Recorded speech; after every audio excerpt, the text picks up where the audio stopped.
Welcome back to Commission, where we talk about missions, missionary work, and everything that goes along with that. And today I've got with me Tobi. Welcome. Thank you. It's a pleasure being here. So we're going to be talking about media missionary work. And Tobi, that would be my question. My first question is, what is media missionary? I think it can look in a variety of different ways to be a media missionary. We can talk about videographers, photographers, design artists, and all of them have a role to play within missions.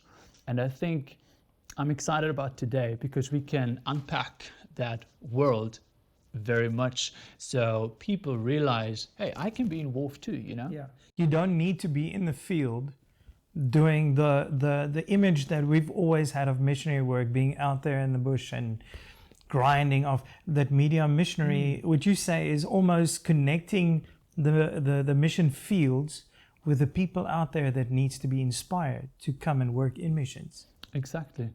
And I think there is a great need for more people to get involved in missions work through media. Yes. Because I believe there is power behind media, and there is an immense opportunity that we have been given by the Lord that I feel like we haven't tapped into it enough. And one of the reasons is because we have such a passion for people, right? Yeah. We Christians, the Lord's giving us, if we seek Him, He's giving us a love for people. Mm-hmm. And we are responding to that love that He gives to us by wanting to teach others and speak to others about that love of God that we have experienced. And therefore, we feel very called to go and to actually be among the people. As you say, be in the villages, go to the unreached places. But there's a great need for people to actually be involved in that as well, but a little bit in a different way. I believe we are in need of people serving full-time in the office, being involved through videography design, you know, or through photography, and using that skill and using the opportunity the Lord has given us to tell the stories of the people on the field. Why now? What has changed between the decades that normal missionary work was the main thing? Why suddenly now can one be a media missionary? I think, you know, technology is ever changing and growing and developing, and therefore we also have to develop and change. We cannot always go back and I'm excited about books and reading, and when I read through missionary stories and biographies, it's like people, most of them are dead, right? Mm-hmm. It's difficult to find a good missionary book from people that are still alive, which is a challenge for me, and I think we need to change that as well. Yeah. But somehow, as we read these old stories of Hudson Taylor, for example, we have an idea of how missions looks like, but we cannot go back to how it was done 50 years ago. We need to look at, okay, what are the opportunities the Lord is giving us right now, and how can we use that to bring the gospel to the people? And I think media has a lot of different ways how we can be used in missions. And I think we need to tap into that. Okay. And what we are trying to do is to make people realize and see that opportunity to call more people into missions work through media. Now, I want to put you in the hot seat now. First, I want to talk about where you come from. Now, before you came to know the Lord, you were also in media. You created video productions for YouTube and so on. Don't you want to tell us, share a little bit more about where your journey started with the Lord? I was always excited about media. I was always excited about photography. I remember when I was like 12 years old, taking the old camera from my dad and taking photos and trying to do something with that. And when I got to know the Lord, that was a little bit later, but between 14 and 19, 20 years old, I actually was involved in parkour and free running. And later on, I got involved in climbing buildings and do more extreme sport. And then using videography, and mostly through GoPros, to make videos and put that on YouTube and to kind of like showcase what I can do in a very selfish way. Extreme way. Yeah, extreme, but also selfish and really, I don't know, really random way, I would say. And I've always been interested in videography.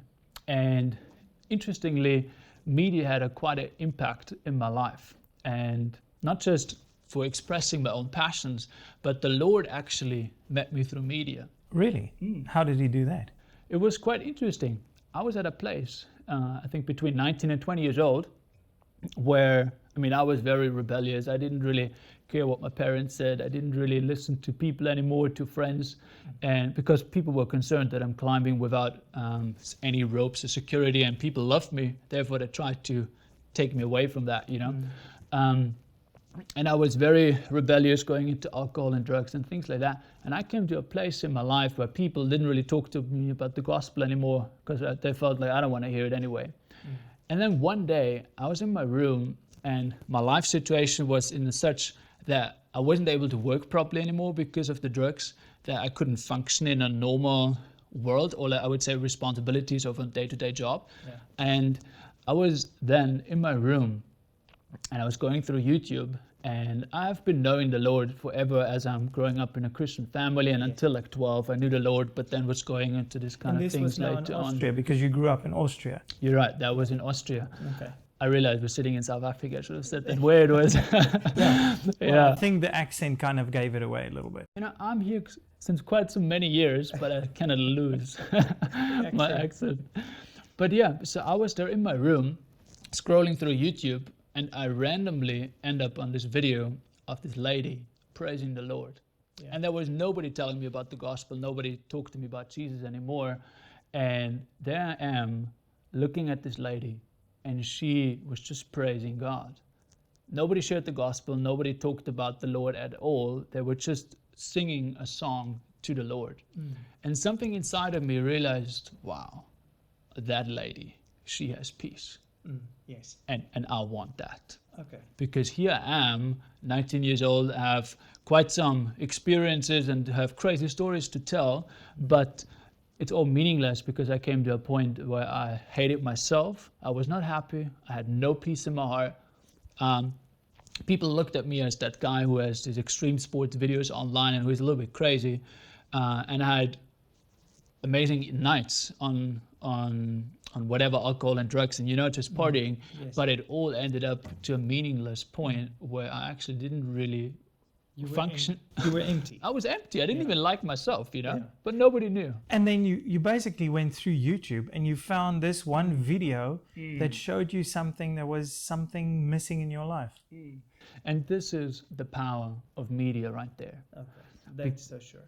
Because it was an old song actually, but the Lord could still use that tool to impact somebody's life. And I was there alone in my room, and God met me through that old video.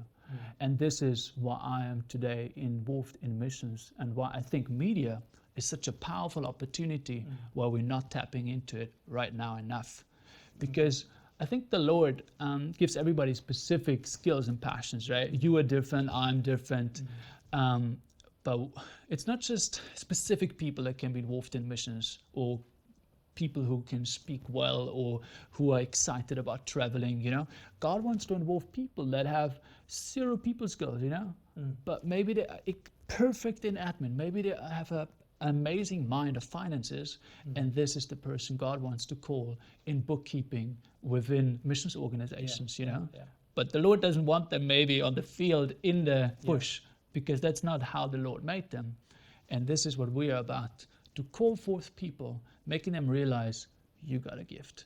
And the Lord wants to use that. But then, Tobi, you got involved with Ethnos Movement International in what, 2016? Yeah, exactly. And at the moment, you guys have created a department called Kollide Media. Tell me more about Kollide Media. What's the passion behind Kollide Media? Kollide Media and the idea started off already many, many years ago. It was when we realized that we need to relook how are we involved in missions. And what I mean with that is missions has been around for many, many years, and there was always ways and strategies the Lord revealed to the generation, specifically how he wants to extend and expand the kingdom of God through that generation. And we believe that the Lord has been showing us a new way of reaching people through media, and how we can come alongside the missionaries that are on the field in the villages. How can we use media to empower them through media to be more effective in the field? So are you guys only focused then on people in the missions field, or are you reaching out to the people back at home as well? So Kollide Media has a variety of different divisions.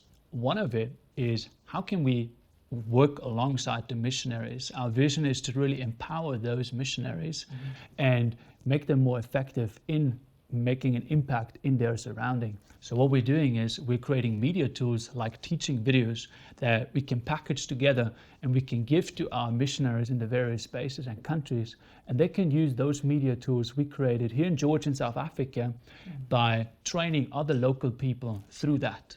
Because we believe at Ethnos that the Lord is going to call a lot of local people to reach their own unreached people groups. Okay.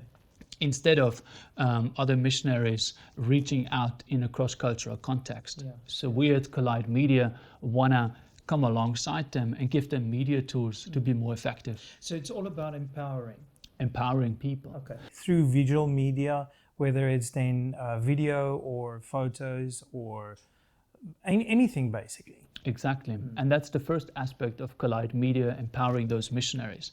And then the second division is that we're also reaching out to people like myself who have been reached with the gospel through a video. We want to do the same and really put our powerful content that the Lord can use online to reach out to people that have never heard the gospel or that don't really know what it means to follow Christ. Yeah. And we can reach them in the living rooms. And Tobi, what about the church? How do you guys mobilize the church? Because that's also one of the divisions that you handle at Kollide. It's interesting that you say that because that's our third main focus of mobilizing believers to be more involved in missions. Because, and I know we said in the last couple of series as well, that missions has a certain perspective where people think they're excluded by that, and only if they leave their country they can be involved.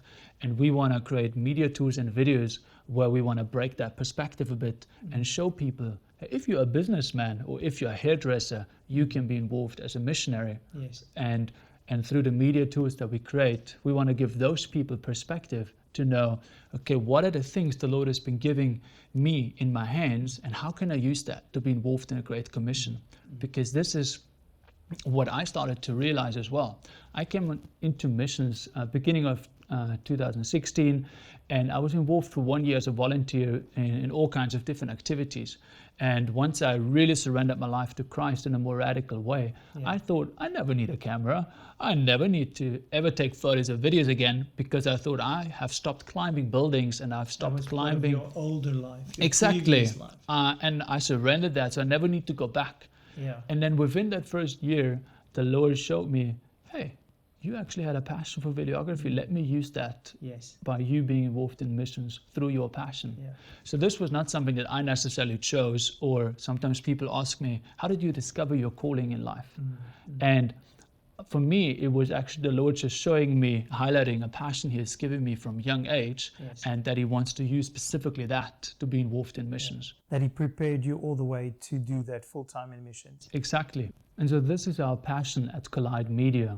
We want to create videos and through that challenge people's perspective and make them realize, hey, the Lord has given each and every one a specific gift and a passion, and He wants people to use exactly that to be involved in missions. So no more we need to go and all of us leave the country and go anywhere, but we actually can be effective right at our workplace, and our hometown can be our mission field where we can be effective and making an impact in the kingdom of God through our passions. And there you have it. You can be used with the talents that God has given you to go out and be, like in this case, a media missionary and touch the world, because you never know what you're going to produce, how the Holy Spirit is going to use it in people's lives. Tobi, thank you very much for sharing with us your passion and the things that you guys do. Thank you. It was awesome being here. And I just want to mention one last thing. If you have a passion for media and you want to be involved in a great adventure of seeing God at work through your passions and skills, would you not contact us? Because we want to invite you to get involved at Kollide Media through whatever media skills you have and see His kingdom built through your passions and skills. Would you not contact us? Because I would love for us to see together His will be done through our skills and passions. And we will see you guys again next time here at Commissioned, where we're going to talk more about missions.